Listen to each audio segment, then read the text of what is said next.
दोस्तों आज हम बात करने वाले हैं उत्तर प्रदेश भवन एवं अन्य सनिर्माण कर्मकार कल्याण बोर्ड के विषय में। और उसके के तहत एक बहुत ही बेहतरीन स्कीम चलती है, कन्या विवाह सहायता योजना। इस योजना के तहत कन्याओं की शादी के लिए जो गरीब कन्याएं होती हैं उनके लिए सरकार सीधे उनके खाते में 55,000 रुपये की सहायता राशि प्रदान करती है। तो किन कन्याओं के लिए ये योजना है, किन लड़कियों के लिए योजना है, किनको ये सहायता मिलती है और साथ साथ कैसे मिलती है, उसका आज हम आपके सामने पूरा डिटेल वीडियो लेकर आए हैं, जिससे वो गरीब कन्याएं जिनको पैसे की आवश्यकता है, जिनको प्रॉब्लम्स है, जिन फैमिलीज़ को, वो सरकार के तहत चलने वाली कन्या विवाह सहायता योजना के से लाभ ले सके। तो बने रहिए वीडियो में लगातार। मैं हूं पवन झागड़ और आप देख रहे हैं अपना चैनल हेल्प इन हिंदी। दोस्तों हेल्प हिंदी चैनल को आप जरूर सब्सक्राइब कर लें, क्योंकि यहाँ पर ही आपको गवर्नमेंट स्कीम से रिलेटेड जानकारी मिलती रहती है। तो सबसे पहले इसके लिए आपको उत्तर प्रदेश की ऑफिशियल वेबसाइट पर आना होगा और आपको यहाँ पर कन्या विवाह सहायता योजना पर क्लिक करना होगा। इसका लिंक मैं दोस्तों आपको डिस्क्रिप्शन में दे दूंगा, आप वहाँ के थ्रू भी पहुँच सकते हैं। तो सबसे पहले हम पात्रता जानते हैं कि इसकी पात्रता के किन लोगों को इसका लाभ मिलता है, ये जानना बहुत जरूरी है। सबसे पहले एक मैं बता दूं दोस्तों कि आपका लेबर कार्ड बना होना बहुत ही आवश्यक है, जो कि उत्तर प्रदेश सरकार बनाती है। मैं ई श्रम कार्ड की बात बिल्कुल नहीं कर रहा हूँ। लेबर कार्ड एक बनता है जो कि श्रमिक का बनता है और UPVOCW की वेबसाइट पर बनता है। अगर आपका ये नहीं बना है तो ये आप पहले से बनवा के रखें, क्योंकि शादी के उसी दिन बनवाएंगे तो इसका लाभ नहीं मिलेगा। तो आप पहले से बनवा के रखें अगर आपकी शादी बेटी की करनी है तो। इसके लिए आपको अपने जो भी समाज कल्याण विभाग होता है, वहाँ पर इसका विभाग होता है, वहाँ पर जाकर बनवा सकता है। तो देखिए पात्रता के निर्माण श्रमिक द्वारा पंजीयन के उपरांत कम से कम 365 दिन बोर्ड की सदस्यता अवधि पूर्ण कर ली गई हो। मतलब कुल लगभग आपको 1 साल पहले का आपके पास प्रमाण पत्र होना चाहिए। जो श्रम कार्ड है वो 1 साल पहले का बना होना चाहिए। विवाह संपन्न होने के 1 वर्ष के भीतर सामूहिक विवाह की स्थिति में 15 दिन पूर्व आवेदन का प्रावधान किया गया है। जब आपका विवाह शादी हुई है बेटी की तो 1 वर्ष के अंदर या सामूहिक विवाह अगर हुआ है तो 15 दिन के पहले पहले आप इसके लिए आवेदन कर पाएंगे, अन्यथा आपका लाभ से वंचित रहना पड़ेगा। हित श्रमिक लाभार्थी श्रमिक की पुत्री का आधार प्रमाणीकरण को अनिवार्य कर दिया गया है। तो लाभार्थी जो है उसकी पुत्री का जिसकी शादी, उसका आधार प्रमाणीकरण होना चाहिए। हित लाभ 2 संतानों की सीमा के अधीन सीमित किया गया है। केवल 2 बेटियों के ही इसमें लाभ दिया जाता है। प्रसन्नगत पुत्री तथा प्रस्तावित के द्वारा क्रमशः 18 वर्ष में 21 वर्ष आयु होनी बहुत ही आवश्यक है। तो ये पात्रता हो गई। आवश्यक अभिलेख क्या लगेगा, दस्तावेज वो जान ले पहले। संबंधित पुत्री की एवं वर की आयु के संबंध में जन्म प्रमाण पत्र, स्कूल लिविंग सर्टिफिकेट, परिवार रजिस्टर की स्वप्रमाणित प्रति लगेगी। इसमें इनसे कोई एक चीज़ लगेगा। विवाह कार्ड स्थानीय ग्राम प्रधान, तहसील सभागार, इनसे आपका सत्यापित होना चाहिए, जो शादी का कार्ड होता है। पुत्री यदि गोद ली गई है तो उससे संबंधित प्रमाण पत्र आपके पास होना चाहिए।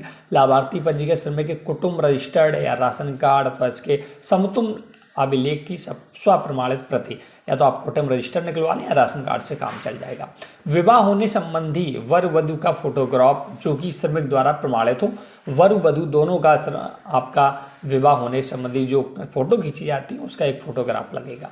पिछले 12 महीने से कम 90 दिन भवन एवं सनिर्माण प्रक्रियाओं में कार्यरत होने का निर्धारित प्रारूप पर नियोजन स्वघोषणा प्रमाण पत्र होना आवश्यक है। मतलब कि अगर आपने कार्ड बनाया तो आप उसमें काम भी करते हो, जो श्रम कार्ड होता है। ऐसा नहीं कि आपने कार्ड बनवा लिए काम करें या ना करें, ठीक है।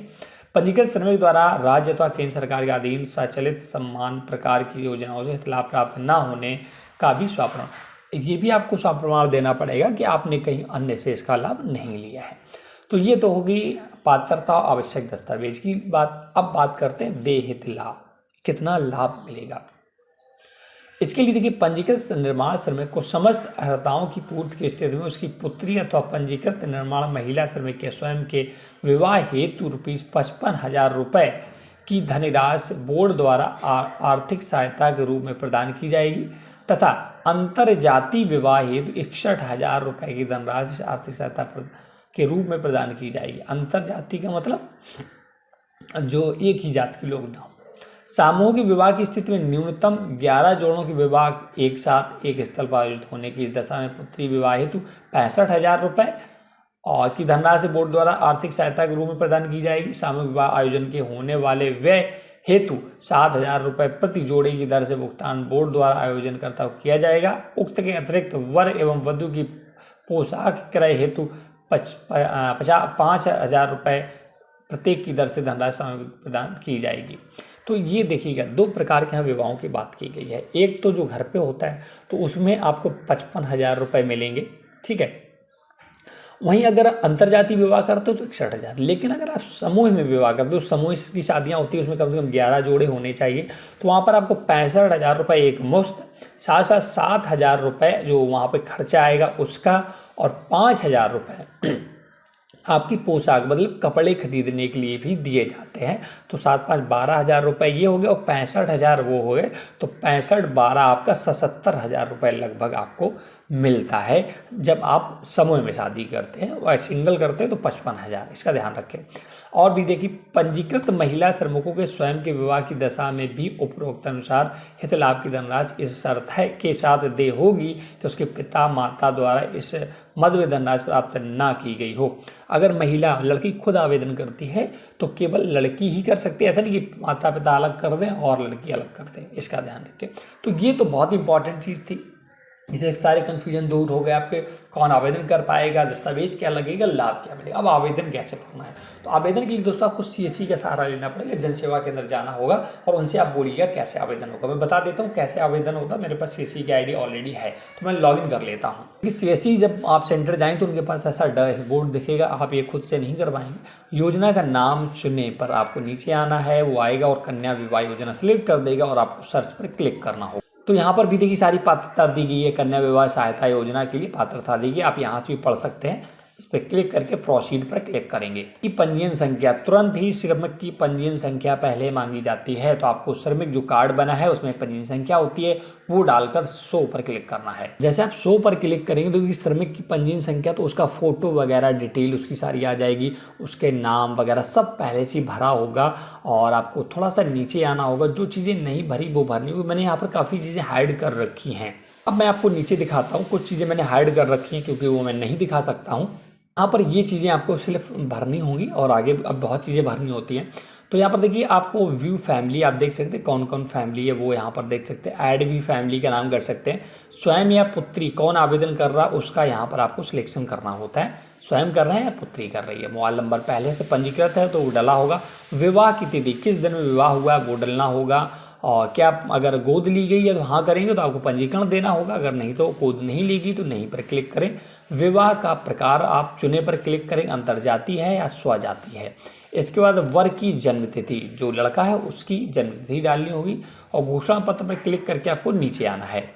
अब घोषणा पत्र करके नीचे आती है तो ये देखिए आपको बहुत सारे डॉक्यूमेंट्स अपलोड करने होते हैं। फाइल का साइज 2 MB से अधिक ना हो, फाइल की टाइप JPG, JPEG या PNG होनी चाहिए। तो सबसे पहले विवाह कार्ड स्थानीय ग्राम पंचायत, विवाह का कार्ड जो शादी का कार्ड होता है वो प्रधान या तहसीलदार सत्यापित करा लें, उसका फोटोकॉपी यहाँ पर मतलब कि उसका स्कैन कॉपी यहाँ पर अपलोड करना होगा। अगर पुत्री गोद ली गई है तो आपको यहाँ पर प्रमाण पत्र देना है, नहीं तो इसको छोड़ देना है।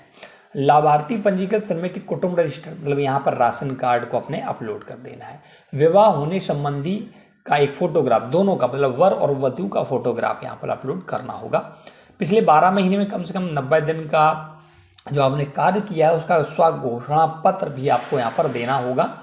और केंद्र राज्य सरकार के द्वारा आपने किसी अन्य प्रकार की योजना का लाभ नहीं लिया है उसका भी घोषणा पत्र आपको देना होगा। और संबंधित पुत्री एवं वर की आयु के संबंध में भी जन्म प्रमाण, दोनों के आधार कार्ड अपलोड कर सकते हैं क्योंकि उससे जन्म प्रमाण पत्र यहाँ पर पता चलेगा उनकी उम्र क्या है। इसके बाद आप सबमिट पर क्लिक कर देंगे। कुछ और स्टेप्स आएंगे क्योंकि मैं यहाँ पर करने वाला नहीं हूँ और मैं आपको सिर्फ लाइव करके दिखा रहा था, ऐसे आपका वो जन सेवा केंद्र वाला कर देगा और आपका कुछ दिन वेट करना होगा और आपको इसका लाभ दिया जाएगा। बहुत ही सिंपल प्रोसीजर है। अगर थोड़ा सा देखिए 55,000 रुपये की बात है तो आपको थोड़ा सा दौड़ धूप करना पड़ता है। आप सोचिए तुरंत आराम से मिल जाए, तो आप भी जानते हैं सरकार इतनी जल्दी पैसे नहीं देती, सारी आप चीज़ें वो चेक कर लेती है, तो आपको थोड़ा दौड़ धूप कर लेंगे तो आपको ज़रूर मिलेगा। मेरे गांव में 2-3 लोगों को मिला है दोस्तों, मैं बता दूं शादी के लिए, मैं इसलिए आपको वीडियो बना रहा हूं, मुझे पता है मिलता है। तो ये जानकारी आपको कैसा लगा हाँ ज़रूर बताएं, वीडियो को लाइक से जरूर कर दें। किसी भी प्रकार के डाउट के लिए आप कमेंट सेक्शन में जाकर पूछ सकते हैं। Thanks for watching.